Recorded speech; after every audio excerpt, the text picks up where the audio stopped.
nung, nung bata po ako, no, noon, yung first time ko po sa gera, parang ano ko, yung ramdam ko na, ay, nakaranas ako ng gera, parang ano, kumbaga, malaking blessing ito sa akin.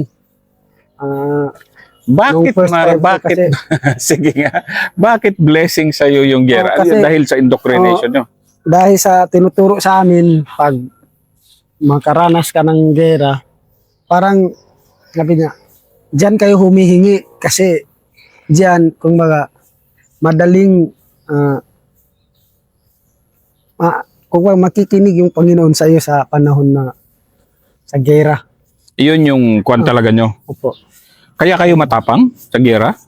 Siguro yung iba ako, hindi naman ako gano'n katapang. Parang umagapang nga ako eh. O sige nga, yung una mong gera, sige nga, paano yun? Yung una, hindi ko po, medyo, ano lang ako, kung baga excited, ganun. Sabi ko, parang ganun ba, parang ngayon, parang, okay, makapunta na ako ng mall, parang ganun, nakapasok na ako sa mga SM. Yung ano ko dati sa gera, sabi ko, first time ko ito sa gera, so, inano ko kung paano itong, ano, yung kilos, yung pagkilos nila. Yung iba nakatayo, yung iba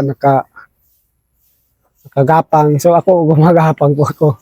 Kasi Pero matatapang din talaga mga kasama mo. Marami. meron din ganon yung mga ano, kung baga umaabante. So pagtingin ko po natamaan. Sabi ko ano din, delikado pa rin yun. Matamaan tayo. Ganun pala yun. Pag sabi ko pag matamaan ka, isang beses lang yun. Hindi naman tayo kasing tigas ng bato. So ayun, yung first experience ko na gera, ano, gusto ko ulitin. Kasi sabi niya, tingnan mo, lumakalakas yung loob mo. Tapos nung ano, kasunod, ganun na rin. Yun, ano, yung experience ko, sabi niya, ganun talaga yung gera. Dapat natin yung gera, diyan mo yan maranasan. Yung mga nag-aaway tayo, diyan tayo magtutulungan kapag may gera na. Kung baka may pinagdaanan ka, pag sa gera, wala na yun yung pinagdaanan. Ganun ba yun? Yung parang gamot yan sa inyo, sa atin. Ano, parang? Parang gamot. Paano naging gamot? Kasi sabi nga nila, kami minsan nakaaway din kami, susuntukan din kami. Sa loob? Opo. Pag sa gera, magtutulungan na kami. So, sabi nga, tingnan mo yung epekto ng gera. Ang sarap pakiramdam. Ganun. Opo. Tapos, sabi ko, nakakalungkot din. Kasi, yung mga kasama ko, ilang minuto lang kausap ko, ngayon, ililibing na.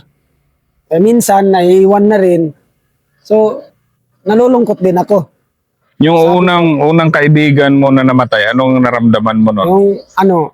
Yung kaibigan ko unang namamatay nung nakilala ko, ang nararamdaman ko, siguro ako, ganito rin. So, sabi nga nila, dapat pangarapin natin na ganito tayong lahat. Sabi ko, ako, pinangarap ko rin yan. Pinangarap mo na? Mamatay na ganun. Mamatay sa gera. Pero sabi ko naman, baka naman pwede. Wag muna ngayon. Medyo gumaganong-ganon. Ano ibig sabihin? Yung, pinangarap ko rin, sabi ko na mamatay na sa gera, pero wag muna ngayon. Ikaw yun. Opo. Dapat sabi ko, hindi na mabilang yung gera ba, naranasan ko at saka yung mga napapatay ko. May mga, kasi minsan nagkukulitan din kami, sabi niya, sige ka, ayaw mo na mamatay sa gera, hindi ka mamamatay, baka mamamatay ka lang sa sa bangungot. Sabi ko, hindi naman ganun. Ang sa akin lang, wag mo na ngayon, wag mo madalian. Gusto ko pa rin mabubuhay. Gusto ko pa rin kung maranasan na kung paano yung tagumpay natin, yung mag-successful tayo. Gusto ko rin na makaupo sa posisyon na gusto ko rin na makahawak ng lugar. Hindi lang dito sa Basilan, sabi ko. Parang na rin. Kasi yung iniisip ko, kasi kami, hindi lang Basilan yung iniisip namin. Ganon sa inyo? Opo. Lahat po. Kasi sabi nga nila, tayo, iilan lang tayo. At yung hindi ito responsible ng mga katulad natin, pero tayo lang ang napili. Kung baga, lahat ito ng Muslim. Responsible ng lahat ng Muslim. Kayo yung gumagawa para sa lahat ng Muslim. Tama po. Pero tingnan mo ang Panginoon na ni Allah na tayo ang pinili. Magpasalamat tayo. Ganon. Niya tayo na bilang sundalo niya. Ganon po. Yun ang turo eh. Hindi naman Hindi, kaya iniintindi ko ngayon yung tapang nyo sa gyera, yung galawan nyo sa gyera. Di ba namumugot din kayo eh? Opo. Bakit kayo namumugot? Yung pagpugot po, hindi ko po yun ginagawa sa akin. Kung ako hindi po ako gumagawa. Pero itinuturo Pero sa... tinuturo yun, pwede po yun sa grupo namin. Pero tinatanong ko rin minsan, bakit ba yung mga ibang ustad na sabi ko, pinagbabawal yan nila. Sabi niya, ang paniniwala nila iba. Yung ano nila, kumbaga yung napag-aralan nila sa madrasa, ganun lang. Eh, sabi niya, yung mga ustads natin, nasa higher level na yan. Eh, si Osama Bin Laden nga sabi niya, pinabangga yung building. Yun ang inuutos niya kasi sino ba yung mas maano sa kung baka sa mga ulama na dito yan. Hindi ba may ulama council? Eh, ano lang yung ulama council na yan sa kay Osama Bin Laden? So si Osama Bin Laden ang idol nyo? Tama po. Isa siyang, kung baga, pwede siyang, yung paniniwala niya at saka yung pwede siyang, sabi na, kung baga, siya yung, parang pwede siya maging model. Tingnan mo si Osama Bin Laden, napakayaman niya, napakatapang niya. Pero tingnan mo ang kilos niya. Tingnan mo yung forma niya mag-inom. Mag-inom siya, tea lang. Hindi siya magsigarilyo, ganun, hindi. Tea lang. Pero ang tapang niya, grabe. So, dapat ganun tayo. Hindi yung forma. Tingnan mo si Osama Bin Laden, akala mo hindi makakabasag ng pinggan. Pero tingnan mo yung ginawa niya. Ganun yung ganun dapat tayo. Pero ang commander nyo nung panahon na yon, ang amir nyo nun, si Isnilon na. Si Isnilon na yung nung yung pagkatapos nag-declare na yung ISIS na kailangan niyo na magpili siya ng pinuno dito sa Southeast Asia. Sabi niya si Isnilon ang nararapat Dahil si Kuruji. Dahil siya ang kung baka maraming experience at saka may mga siya, kung baka may pinag-aralan at saka siya talaga ang nararapat kaysa sa iba. Sabi niya, bakit hindi si Rabdulan? Bakit hindi si Puruji? Sabi nga ng mga iba, sumunod kayo. Kasi kung hindi kayo sumunod, mabibilang kayo sa kalaban namin. Sabi Yung sabi ng mga lieutenant, kung baga official niya. ni Isnilon. Opo. So paano mo na-under ka kay Isnilon?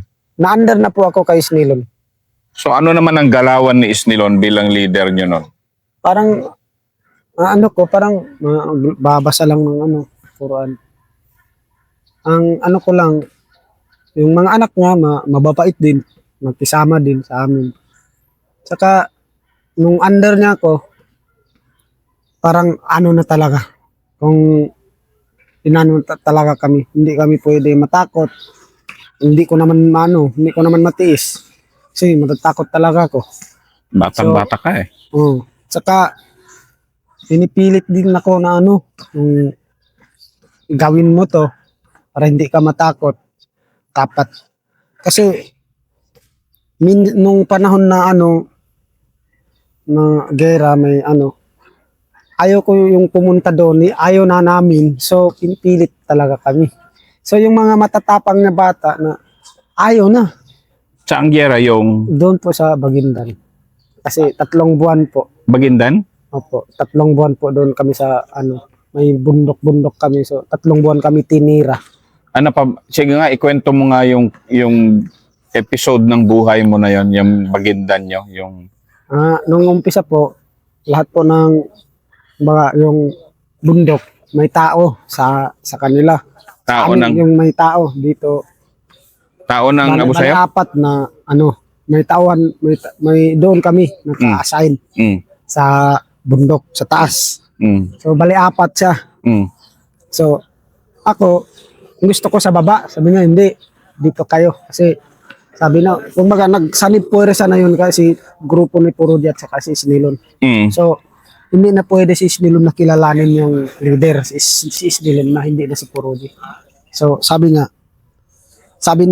naman ni Purudi, sabi niya, kahit ako ang kinilalan yung leader noon, ngayon dapat na kayo sumunod sa leader Kay natin. Isnilon. O kay Isnilon. Kasi ako nga sabi niya nagbayaan na siya na ang leader. Mm. So ngayon bilang leader, kung ano yung gusto niya, susundin ko. Sabi niya, leader ka rin dyan sa grupo. Mm.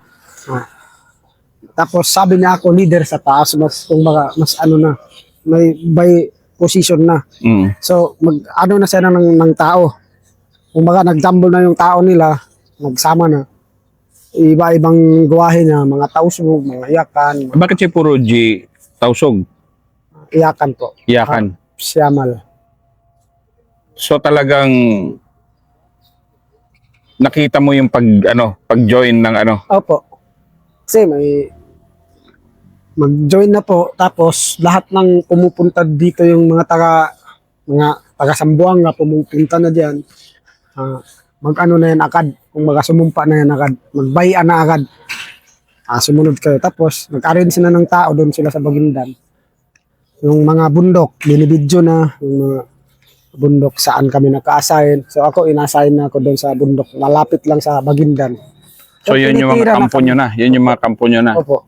Tapos, Tapos po kasi maghukay para gawin tunnel. So, yun po, kinakanyon na, may mga obitin na, 20 siguro mga 2016 siguro, at 2015 siguro. 2015. Oo. Hindi ko na kasi tandaan masyado. So, yun po.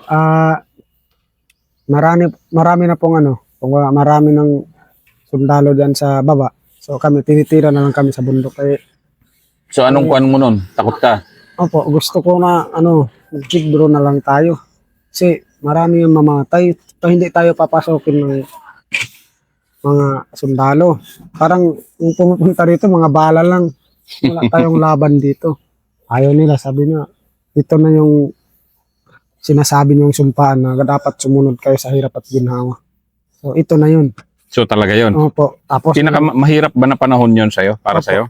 Yun po yung pinakamahirap para sa akin. Dahil? Wala na yung mga nila, yung mga matapang. Naubusan na ng tapang. Dahil sa dami ng bomba? Kasi, sa kanyon, tsaka gomba. Wala na yung mga matapang, ayaw na umakyat. Tapos yung mga medyo pinapalangga nila ng mga mga tauhan nila, sabi, pag inutusan ako pumunta dyan sa bundok, dito na lang tayo magparilan para para So sinong naiwan sa bundok? Kayo lang? ako yung kami lang. So marami nang natamaan, marami nang sabi ko buti pa natamaan ako kasi ligtas na, pinatakas na. Ako gusto ko tumakas pero sabi na ang isipin nyo yung sinumpaan nyo. Tapos may panahon na yung sa kabilang bundok bumaba na. Ayaw na doon kasi yung tunnel may tubig. So pag hindi ka sa tunnel, matamaan ka talaga. Kasi nandyan lang yung mga bala, nandyan lang mga araw-gabi. Nandyan lang yung mga plastic namin na paglagay ng tubig, wala, matamaan yan. Mawawala yan. Ilang oras lang, mawawala na naman. Ganun katindi yung Ganun kalapit? Ganun kalapit yung yung mga bala. Kung anong ilalagay mo dyan, ilang oras lang, mawawala na. So, yung naka-assign doon, bumaba na, ayaw na talaga. Yung Tubig. Matubig Oo. talaga. Kasi hindi na mapasokan ng tao kasi matubig. Saka ang gahalo ng tubig at saka dugo. Oo. May mga dugo. Naghalo yung tubig at dugo sa dami ng bomba rin na ano. Opo. Kasi may natamaan doon. So, palaging ulan. So, pag pumunta kami ng tunnel, hanggang dito yung tubig. Paano ko magko-cover dyan? Sabi ko sa kasama ko kasi bata din sila, katulad ko. Sabi ko kung mga sumunod kayo sa akin, punta tayo doon sa ano, yung may kubelan. Sabi niya, hindi, dito tayo pinapunta. Sabi ko, kung ayaw mo makinig, mag-isa ka lang. Kami, siguro mga 6 kami. So, yung 5 sa akin makikinig. Sabi niya, yung sinumpaan natin. Talagang ano rin, yung sinumpaan talagang kwan din. Yung sinasabi natin na yung ano yun, yung magbaya tayo. Sabi ko, oo, susundin natin yun. Hindi tayo bababa dito. Pero doon tayo. Kailangan naman natin yung technique. Kasi dito, ano ito, parang pansing bag na ito. Sabi ko, mortal, 50 caliber, sniper, parang nakatutok na. Bakit ba tayo pinapunta pa dito? Sana maawa naman sila. Dapat doon na lang tayo sa ano, yung, kumbaga, mas malayo-layo, makaiwas lang ba? Kasi dito, hanggang doon sa sa kalsada, medyo ligtas siya doon. Ang utos dito talaga, sabi niya. Sabi ko, mag-isa ka dyan. Tingnan mo nga, kahit nga magsi-CR ka, makatakbo ka na. Hindi Dahil sa talagang... hindi ka makaano ng maayos. Kasi sabi ko, dito yung tinamaan ng kasama natin na 1 bala, 2 tao. Dami nangyaring gano'n, 1 bala, 2 tao. Meron. Sniper, talaga. Sniper yun, siguro. Kasi dito yung tinamaan yung isa. Tapos yung sa likod niya dito, kaibigan ko rin yun. So, 1 putok lang yung narinig. Sabi nga nila, baka ano yun, Barrett siguro yan. Sabi ko, tapos may inanuhan na sila mga senyales. Sabi ng kasama ko doon, pag pumunta kayo doon kasi yung pinalis kami sa sa bundok, papuntahan namin bundok din. Pero parehas din yung tinitira. Pero sabi niya mas matindi din. Sabi ko, walang matindi, parehas din yan. Pero sumunod lang tayo kasi yun na yun ang utos. Nung bumaba kami, pinagalitan kami. Nung gabing yun, tinawag kami. Alam pala ni Isinilon nang nandong kami. Bakit kayo bumaba? Sabi niya, may sa amin, may nagradyo na pwede na raw bumaba. Baka mag-withdraw na tayo. Ang iba nga, natutuwa na. Ako nga, natutuwa na rin. Sabi ko ay makaligtas na sana ako dito. Pero ayaw mo na rin mamatay nun? Hindi, ayaw ko ganun kasi parang ibang sitwasyon yung ayaw ko doon. Kasi parang kung rumural ka doon. Mamamatay ka na rumural. Kasi nandun lang yun sa amin. Parang sa gubat. Ayaw ko lang ganun. Sabi ko, siguro pag sa city, pwede na tapos yung mga na ko ng lahat ng gusto ko. Hindi yung dito pa. Kasi napakalungkot na lugar. Alam mo ba? Yung nakikita ko, walang kasigla-sigla yung mga kahoy kasi putol-putol. Talagang wasak na sa bomba. Wasak na talaga. At saka nakatatakot na. Kasi yung mga dating tumatayo, kumbaga, grabe yung panahon na yun. Grabe yung tingin ko sa Magintan. Parang ito na siguro yung sabi ko, parang yung sinasabi nila na pagkawasak ng mundo. Dahil talagang wasak-wasak talaga. Ito na siguro. Grabe kawawa talaga yung mga kalikasan, di ba? Kalikasan dahil puno talaga yung warak. Wala kang makikita ng masigla. Talagang napakalungkot. Nung panahon na yun. Sana kung may lang doon ako, may cellphone lang. Pero wala ka na noon, malolobat ang cellphone mo. Kasi hindi ka maka-charge. Kasi 3 buwan yun. Puro lang. Tapos yung mga solar namin, tamaan na. Wala na. Tamaan na lahat. Wala ka nang sisilungan. Tamaan na lahat po. Puro wasak na yung mga gamit namin. Sabi ko, dapat na tayo mag-withdraw. Sabi ng bakit tayo mag-withdraw? Hindi yung wala pang utos si Isnilon. So, si Isnilon, hindi ko naman pwedeng kausapin na diretso. Mm. Doon lang yung magbabasa. Tsaka harangin ka ng mga ano sa kanya. Yung mga, sabi ko, ano lang ito. Wala naman alam sa gera. Puro tapang lang. Tapos tayong utusan. No, pero sabi niya, ano ang pakiramdam doon at saka dito? Parehas din tayo, no? Sabi ko, oo. Pero iba na yung kasama, marami kang kasama. Bakit ilan ba kayo noon na? Mga ganong Siguro panahon? mga 6 lang kami doon sa bundok. Na binobomba ng binobomba? Oo, 6 dito, 6 doon. Yung doon, sabi niya, kami, sumunod lang kami kasi by leader yun. Mm. Okay, lapit na. Kasi kada grupo na 6 may leader na. So dito sa grupo ko ito, parang ako yung tinuturong leader. Mm. So ang gusto ko, safe sila. Kasi sabi ng iba, yung anong kasama ko, sabi niya, hindi na ako makalakad. Ayoko na pumunta doon. Dito lang ako, sabi na sa ano. Pero wala ka pang Sa 20 years old noon. Ilang taong ka na? Mga 20? Siguro mga, 20 magto-20 na ako noon. Magto 20. Oo. Batang-bata. Oo. Kasi may anak na ako doon. Saan ka nag-asawa? Noong 2010 ako nag-asawa. Ano, anak ng Abu Sayyaf o ano? Hindi. Dito lang siya sa syudad. So buti ano pa, may panahon ka pa nag-asawa pala. Opo. Kasi ganun po yung dapat. Minsan po, nagpaalam ako na pumunta sa asawa ko sa mga, kumbaga doon kami sa Bagindan, so magpaalam ako pumunta ng proper. Doon kasi yung mga magulang ko. Minsan nga, pinagalitan din ako ng commander ko. Sabi niya, puro kayo asawa. Ilang taon ka na mag-asawa ka? 16.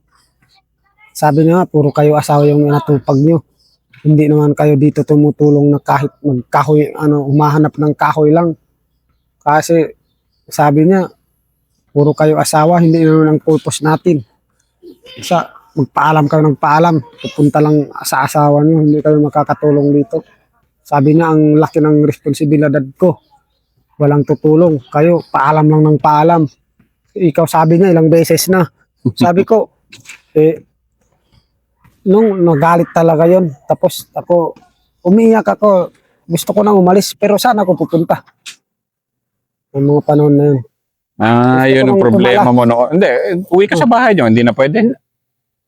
Wanted kasi ako. Wanted ka na ng ano. Alam na noon na. So Doon yun po, pala ang gusto ko problema nang ng iba. umalis. Kasi, bakit ako hindi magalit?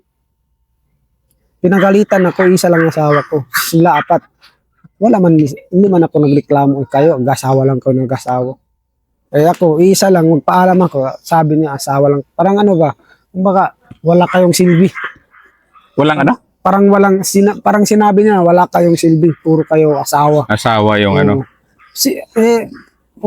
Bakit pa ngayon? Dapat dati pa yun na ano niya para makaiwas ako. Parang kumbaga siguro, dahil siguro may mga problema din. Pero ako, minsan nahinginaya din ako. Bakit ako nakapunta sa ganitong buhay? Kung iniisip ko na siguro mayroon pa itong pag-asa na bago pa. So kailan nangyari yun? Yung may asawa na ako. May mga anak na ako. Doon na? Opo. Pero no choice. Kung doon ako sa bahay, madali na akong doon nasabi ng mga pamilya ko, buti ka pa doon. May laban ka dito. Pang laban. Kaya ka nag-surrender sa SF? Yung may yung may nagbalik loob na nauna. Dito? Kasi, opo, may nauna na nakita ko na hindi naman sila ginagalaw. Doon ka na kumbinse? Opo. Kasi dati, no choice. Kasi marami nang surrender, namamatay rin. Pinapatay rin. So, sabi ko, bakit ako surrender? Ganun din pala. So, parehas din. Kaya dito lang ako. No choice na eh. Bumalik ako, antingin din ako. Tapos, yung kasama ko, baka sabi niya, nag-tridor. Dalawa pa yung kalaban ko. Dito, okay na. Kaya, tiniyakan ko na lang yung sinasabi sa akin na puro kayo asawa yung tinatupag nyo. Wala kayong magawa sa grupo natin. Kasi sa tingin ko, ang laki-laki na nang nagawa ko kahit anong utos nila. Ginagawa mo. Ginagawa ko, pumunta. Kasi ako, hindi lang ako ginagamit sa kumbatan. Ginagamit din na ako na sa urban area. Anong ginagawa mo sa urban? Yung mga ginagawa ko dito, kumbaga, may mga hostage. Ito, ngayon ko lang ito sinasabi. May mga hostage na magni-negotiate sila. So, tapos, ako yung magkukuha ng mga ransom. Ikaw taga-kuha ng ransom. Minsan kinukuha ko yun. 1,000,000, ganun yung kinukuha ko. Kasi, tiwala sila sa akin kasi kung ano yung dami ng pera, hindi mababawas. Hostage ng mga taga dito lang sa Basilan. O meron ding ibang Sa kanya, sa amin. sa bayan nyo? Hindi lang. Sa grupo namin. Hindi, yung mga hino-hostage nyo saan Sa Buanga, dinadala dito? dinadala dito. Tapos inutusan ako na magkuha ng pera. Kaya, yung iba kong kasama, nakasuhan na rin yung mga ganyan. Kasi nakilala sila. So ako, pagpasalamat ko, hindi naman ako manghihignap ako, inutusan lang. So, nakaiwas ako sa mga ganun na kaso. Ba't mo pinili special forces? Dito kasi sa special forces, parang pag balik loob ko, siyempre ang pag surrender hindi po siyang madaling hindi po siyang madaling. Matagal ko itong pinag-isipan na magbalik loob o kaya mag-surrender. Sabi ko, baka hantingin din ako katulad ng ibang surrenderies, ganun. May mga balita-balita kasi. At saka mag-surrender ako, yung mga dati kong kasama, makakalaban ko na. Kahit ayaw ko, anuhin nila ako kasi ganun yung paniniwala nila. So, hindi siyang madaling gawain na mag-surrender agad. Mag-surrender. So, pinag-isipan ko rin. So, ang tingin ko naman, sabi ko, mismo po yung tatay ko sumama. So, sabi ko, pag hantingin ako, sumama siya, nagtiwala siya, ako pa naman. So, nagtiwala po ako. Ilang taong ka nun? 20? So, yung 2017 po. 2017. So 20, ano ka lang nun? 23 ka na mag-surrender ka? Opo. So, magtiwala na lang ako. Sabi ko, pinagsa-Diyos ko na lang. Kahit na anong mangyari. Kasi, ang purpose ko doon para matutukan ko na yung pamilya ko. Kumusta ang pamilya mo ngayon? Ayos naman, sir. Yung siya. Naghahanap buhay. Maayos na yung paghahanap buhay. Pinagpaaral ko yung anak ko. Ilan anak mo? 3 po. Okay So, yung isa, ngayon opening, grade 9 na po ngayon opening. Matanda na pala. Maaga kang nagkaanak din pala. Tama po. Kasing laki ko rin yun. Okay. Dalaga na. Tapos yung dalawa po, elementary po, grade 3 at saka grade 1. So ilang taon ka na ngayon? 13 na po. Masaya ka naman na sa ganito ang buhay mo? Opo, masaya naman po kasi kahit paano magkakaraos din tayo. So, kaya na natin na tumayo sa sarili nating paa.